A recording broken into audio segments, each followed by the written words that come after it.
যে স্বামীকে মুচি মনে করে স্ত্রী চলে গিয়েছিল সেই স্বামী 10 বছর পর কালেক্টর হয়ে স্ত্রীর ঝুপড়িতে এলো। তারপর যা হলো, পুরো গ্রাম স্তব্ধ হয়ে গেল।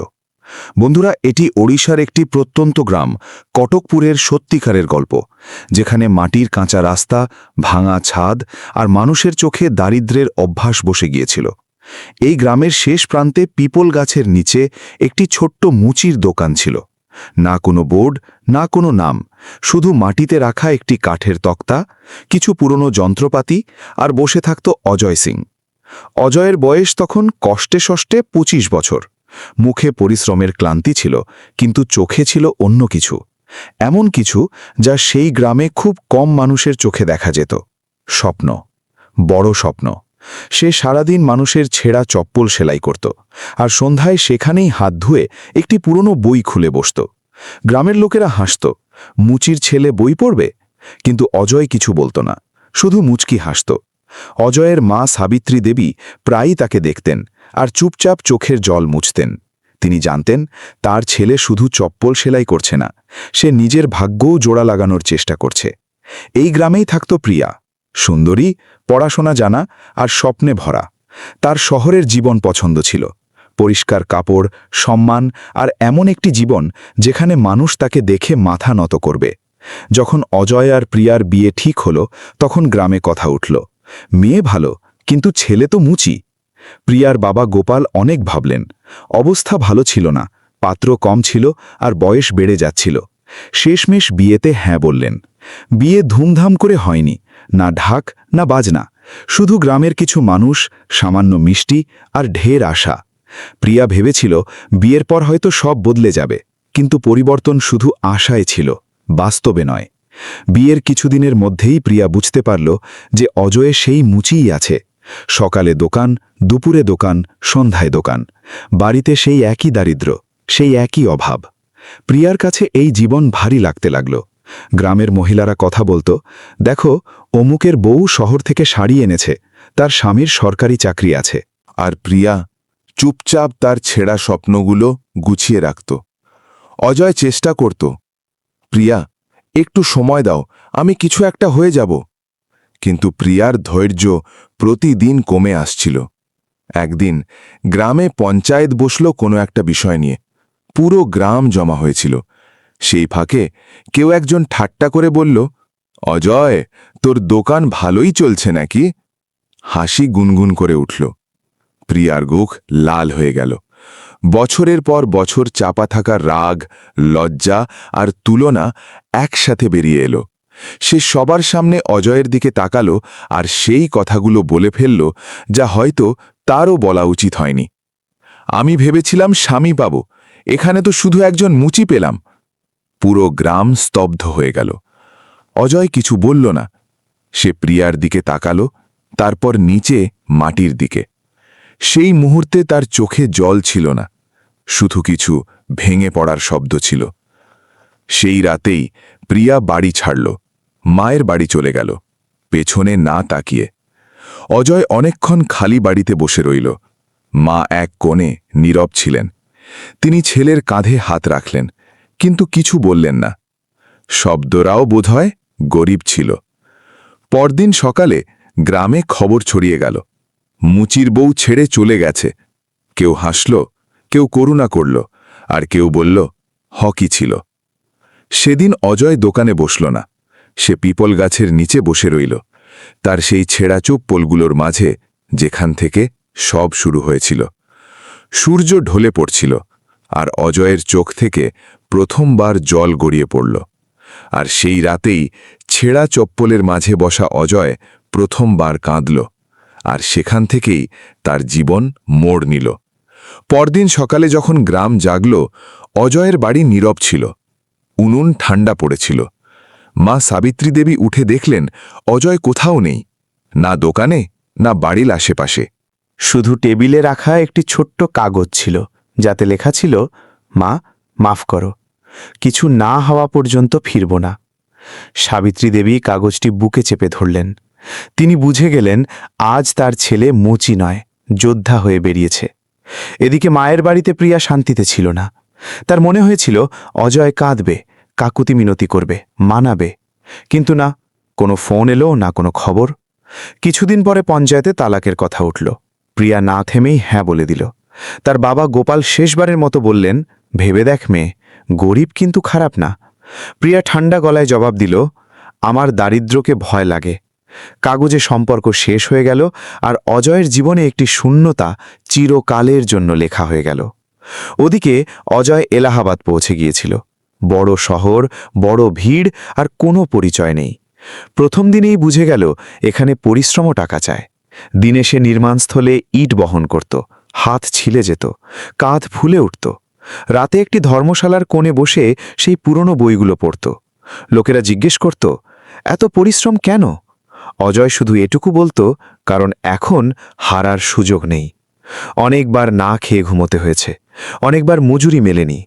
এক রাত জ্বরে কাঁপতে কাঁপতে রইল, কিন্তু ওষুধ কেনার পয়সা ছিল না। তখনই মনে পড়ল প্রিয়ার সেই কথাটা, এখানে তো শুধু একজন মুচি পেলাম। সেই কথাটাই তাকে আবার দাঁড় করিয়ে দিল। একদিন দফতরের বাইরে কাজ করতে করতে অজয় দেখল একজন কর্মকর্তা গরিব মানুষদের ধমক দিচ্ছে।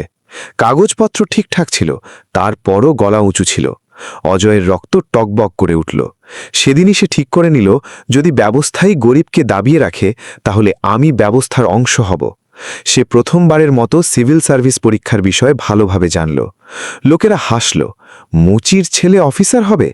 অজয় জবাব দিল না, শুধু পড়াশুনো বাড়িয়ে দিল। প্রথম প্রচেষ্টা ব্যর্থ, দ্বিতীয় প্রচেষ্টা আরও খারাপ, তৃতীয়বার টাকা শেষ হয়ে গেল, বই বন্ধক রাখতে হলো। কিন্তু অজয় থামল না। এই সময় গ্রাম থেকে খবর এলো, মা সাবিত্রী দেবী আর নেই। অজয় স্টেশনের প্ল্যাটফর্মে ঘণ্টার পর ঘণ্টা বসে রইল। জল গড়ানো না, শুধু চোখ শুকিয়ে গেল। সে মায়ের শেষকৃত্যেও দেখতে পারিনি। সেদিন সে নিজেকে একটা প্রতিশ্রুতি দিল, এখন পেছনে ফেরার অধিকার নেই। বছরের পর বছর কেটে গেল। অজয় বদলে গেল, শরীর দুর্বল, কিন্তু সংকল্প মজবুত। অবশেষে 10ম বছরে ফলাফল এলো। তালিকায় একটি নাম চমকাচ্ছিল, অজয় সিং। সেই মুচি, সেই অপমান, সেই ছেঁড়া চপ্পল। যখন নিয়োগপত্র পেল, তখন সে প্রথমে মায়ের ছবির সামনে রাখল। আস্তে আস্তে বলল, হয়ে গেছি মা। ওদিকে কটকপুর গ্রামে কেউ টের পর্যন্ত পায়নি যে ছেলেকে হাসিতে উড়িয়ে দেওয়া হয়েছিল, সে এখন অফিসার হয়ে গেছে। আর সময় চুপচাপ পরবর্তী বাঁক নিয়ে নিল। কারণ যেদিন অজয়ের প্রথম পোস্টিং মিলল, সেই জায়গাটা ছিল সেখানেই যেখানে তার কাটানো জীবন এখনও শ্বাস নিচ্ছিল। কটক জেলা, সেই মাটি, সেই রোদ, সেই চেহারাগুলো। শুধু ফারাক এইটুকু যে এখন অজয় সিংয়ের নামের আগে কালেক্টর লেখা ছিল। যে হাত কখনো মানুষের ছেঁড়া চপ্পল সেলাই করত, সেই হাতেই এখন ফাইল ছিল। যে মানুষকে কখনো পঞ্চায়েতে কথা বলার অধিকার ছিল না, তারই একটি কথায় এখন পুরো ব্যবস্থা নড়াচড়া করতে পারত। যাই হোক বন্ধুরা, প্রথম দিন যখন অজয় কালেক্টরেটে পৌঁছালো, তখন সাইরেন বাজল না, না কোনো দেখানো, না কোনো আড়ম্বর। সে চুপচাপ গাড়ি থেকে নামল, আশেপাশে তাকালো, আর সরাসরি তার ঘরে চলে গেল। বাইরে অফিসাররা দাঁড়িয়েছিল, কর্মচারীরা দাঁড়িয়েছিল, কিন্তু অজয়ের মুখে না হাসি ছিল, না অহংকার। শুধু একটা গভীর শান্তি ছিল, যেন ভেতরে কোনো পুরনো ছবি চলছে। সেদিন সন্ধ্যায় সে জেলার প্রথম রিপোর্ট আনালো। অবৈধ দখল, ঝুপড়ি, নহর কিনারার বস্তি। ফাইল উল্টাতে উল্টাতে তার নজর একটি নামে আটকে গেল, কটকপুর। সেই গ্রাম, সেই মাটি, সেই পিপল গাছ। অজয়ের আঙুল এক মুহূর্তের জন্য থেমে গেল। সময় যেন পেছনে ঘুরে গেল। রিপোর্টে লেখা ছিল, নহর কিনারায় গড়া অবৈধ ঝুপড়িতে শীঘ্রই ব্যবস্থা নেওয়া আবশ্যক। ফাইল বন্ধ করে দিল। কিছুক্ষণ জানালা দিয়ে বাইরে তাকিয়ে রইল। তারপর আস্তে আস্তে বলল, কাল কটকপুর যাব। ওদিকে কটকপুরে জীবন সম্পূর্ণ ভিন্ন মোড়ে চলে গিয়েছিল। যে প্রিয়া কখনো নিজের সিদ্ধান্তে বিশ্বাসী ছিল, আজ সেই প্রিয়া নিজেকেই চিনতে পারছিল না। যে বড় স্বপ্নকে নিয়ে সে অজয়ের সঙ্গ ছেড়েছিল, সেই স্বপ্নই ধীরে ধীরে তার জীবনকে ভেতর থেকে ফাঁপা করে দিতে লাগল। তার মনে হতো যে ধনীপনা আর প্রতিপত্তি তাকে সুকুন দেবে, কিন্তু সময় প্রমাণ করে দিল যে শুধু দেখানো দিয়ে জীবন চলে না।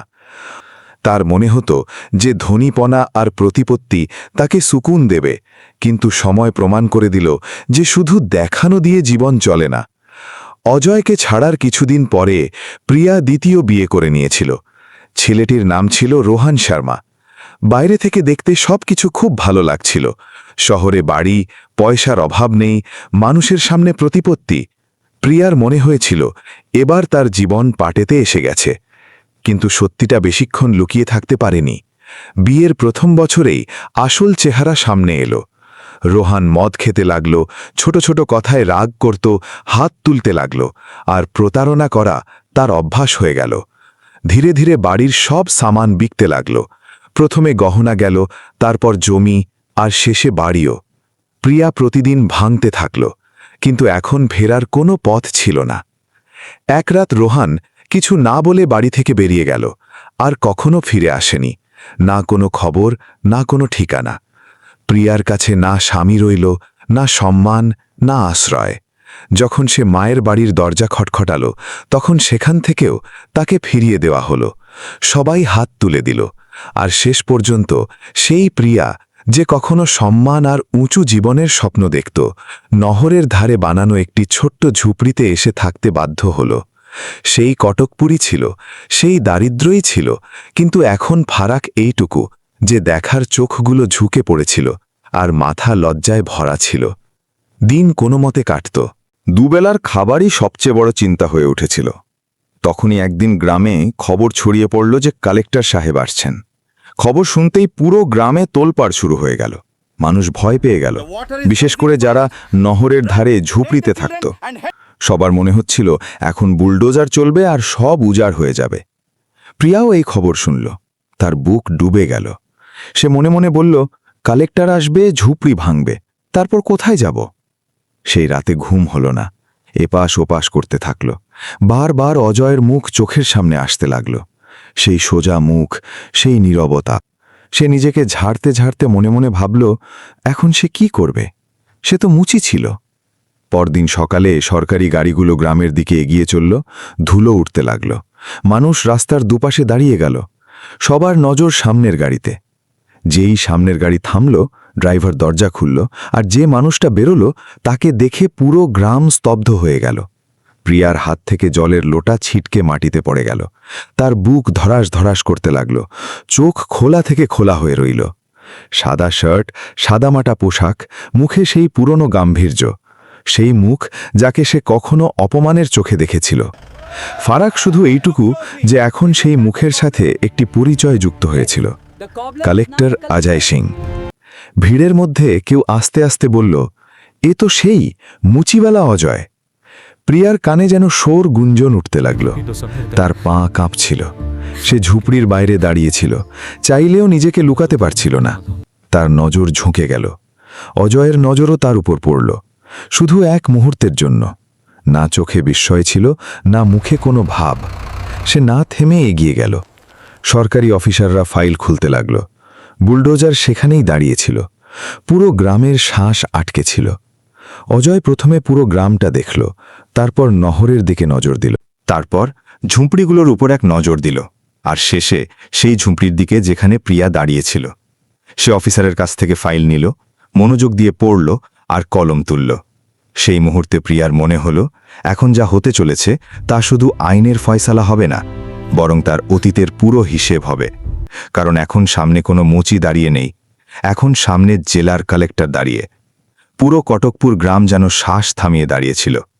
নহরের ধারে দাঁড়ানো ঝুঁপড়িগুলোর সামনে সরকারি অফিসার, ফাইল, সিপাই, আর একটু দূরে দাঁড়ানো বুলডোজার সবকিছু কোনো একটা সিদ্ধান্তের অপেক্ষা করছিল। রোদ তীব্র ছিল, কিন্তু তার চেয়ে তীব্র ছিল মানুষের বুকের ধুকপুকানি। সবার নজর শুধু একজন মানুষের উপরে স্থির ছিল, অজয় সিং। অজয় আবার পুরো গ্রামটা দেখল, সেই রাস্তা, সেই মাটি, সেই মুখগুলো। কিন্তু এখন তার চোখে কোনো অভিযোগ ছিল না, শুধু একটা স্থিরতা ছিল। সে অফিসারকে শান্ত গলায় জিজ্ঞেস করল, কার্যক্রম কোন নিয়মের অধীনে হওয়ার কথা? অফিসার আইনের ধারাগুলো জানালো, ফাইলে আঙুল বোলালো, আর ঝুপড়িগুলোকে অবৈধ ঘোষণা করা হলো। কাগজের হিসেবে সবকিছু ঠিকঠাক ছিল। প্রিয়া দূরে দাঁড়িয়ে সব দেখছিল। তার গলা শুকিয়ে গিয়েছিল।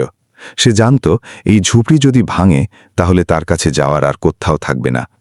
মায়ের বাড়ি তাকে আগেই ফিরিয়ে দিয়েছিল, দ্বিতীয় স্বামী জীবন থেকে পালিয়ে গিয়েছিল, আর এখন সামনে দাঁড়িয়েছিল সেই মানুষ যাকে সে কখনো সবার সামনে মুচি বলে ছেড়ে গিয়েছিল। তার মনে শুধু একটাই কথা ঘুরছিল, আজ বদলা পূর্ণ হবে। অজয় একটি ঝুপড়ির কাছে গিয়ে দাঁড়ানো বৃদ্ধের খবর নিল, কোনো বাচ্চার মাথায় হাত রাখল, কোনো মহিলার কথা মনোযোগ দিয়ে শুনল। সে অফিসারের চেয়ে মানুষ বেশি মনে হচ্ছিল। গ্রামবাসীরা অবাক হয়ে গেল, তারা এরকম অফিসার দেখেনি। তারপর অজয়ের নজর সরাসরি প্রিয়ার ওপর গেল। এবার শুধু এক মুহূর্তের জন্য নয়, এবার সে থামল। প্রিয়ার নজর ঝুঁকে গেল, পা আপনা আপনি এগিয়ে গেল। সে কাঁপতে কাঁপতে অজয়ের সামনে এসে দাঁড়াল। আশেপাশে নীরবতা ছিল, কেউ কথা বলছিল না, এমনকি হাওয়াও যেন থেমে গিয়েছিল। প্রিয়ার গলা খুব ক্ষীণ ছিল।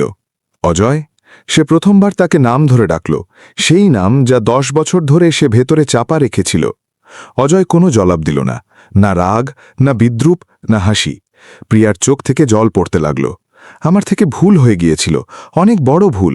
সে ভাঙা গলায় বলল, আমাকে মাফ করে দাও। পুরো গ্রাম শ্বাস থামিয়ে দাঁড়িয়েছিল। সবার মনে হলো এখন অজয় কথা বলবে, কিছু বলবে, হয়তো সেই শব্দগুলো ফিরে আসবে যা একদিন তাকে দেওয়া হয়েছিল। কিন্তু অজয় চুপ রইল। তার চুপ থাকা যে কোনো সাজার চেয়ে ভারী ছিল। সে ফাইল আনালো, মনোযোগ দিয়ে পড়ল, তারপর আরেকটি ফাইল আনালো। আইনের ভাষায় কিছু প্রশ্ন করল। অফিসাররা অবাক হয়ে গেল, এই কার্যক্রম এত তাড়াতাড়ি কিভাবে থেমে যাচ্ছে। অজয় আদেশ দিল যে নহরের সীমা আবার মাপা হোক। পুরনো রিপোর্টে ভুল বেরোল। ঝুপড়ি সরকারি জমি থেকে একটু সরিয়েছিল, আইনের আওতায় আসে। বুলডোজার বন্ধ করে দেওয়া হলো। গ্রামে একটা হালকা সাড়া পড়ল, স্বস্তির নিঃশ্বাস বেরোল। প্রিয়া সেখানেই দাঁড়িয়েছিল, যেন বিশ্বাসই হচ্ছিল না যে তার ঝুপড়ি বেঁচে গেছে। অজয় আবার তার দিকে তাকালো আর প্রথমবার কথা বলল। তার গলা উঁচু ছিল না, কিন্তু প্রতিটি শব্দ স্পষ্ট ছিল। আমি যদি আজও মুচি হতাম, তাহলে কি তুমি আমাকে মানুষ মনে করতে? প্রিয়ার পায়ের নিচ থেকে মাটি সরে গেল। তার কাছে কোনো জবাব ছিল না। সত্যের কোনো জবাব হয় না। অজয় কথা আর বাড়াল না, ফাইল বন্ধ করল, গাড়ির দিকে এগিয়ে গেল আর পেছনে না তাকিয়ে বসে পড়ল। সরকারি কাফেলা আস্তে আস্তে গ্রাম থেকে বেরিয়ে গেল। ধুলো বসতে লাগল আর কটকপুর আবার শান্ত হয়ে গেল।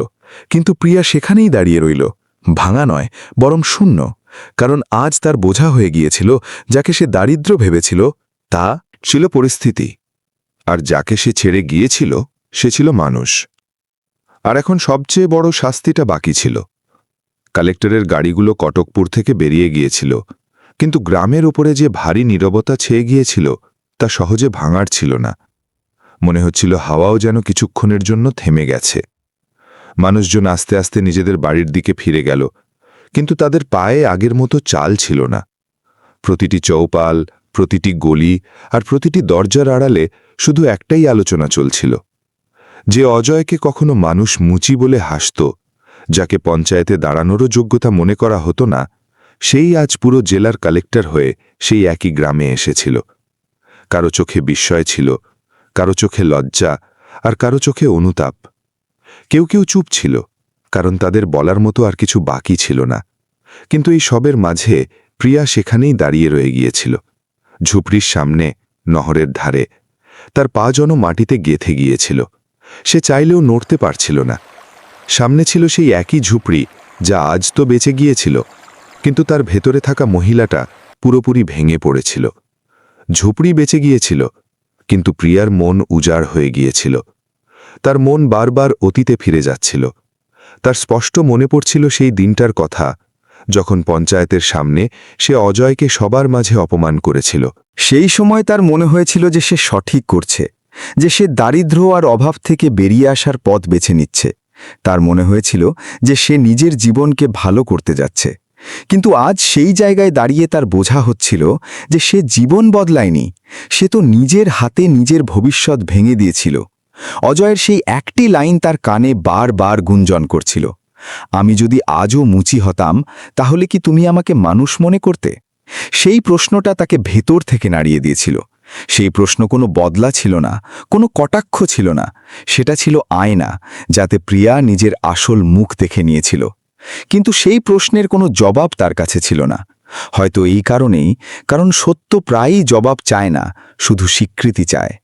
ধীরে ধীরে দিন ঢলে গেল, আকাশের রং বদলে গেল, সন্ধ্যার ঠান্ডা বাতাস এলো, কিন্তু প্রিয়ার ভেতরে সব কিছু শূন্য ছিল।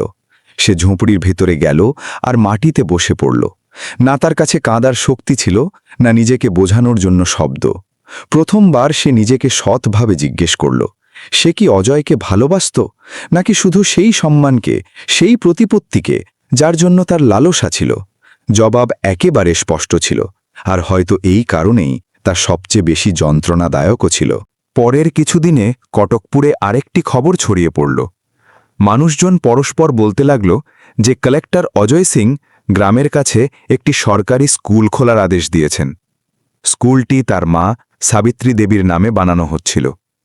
সেই মা, যিনি দারিদ্র্যের মাঝেও তার ছেলেকে স্বপ্ন দেখা থেকে থামাননি। যে জায়গায় কখনো পিপল গাছের নিচে একজন মুচি বসে চপ্পল সেলাই করত, এখন সেখানে বাচ্চাদের হাসি গুঞ্জন করতে লাগল।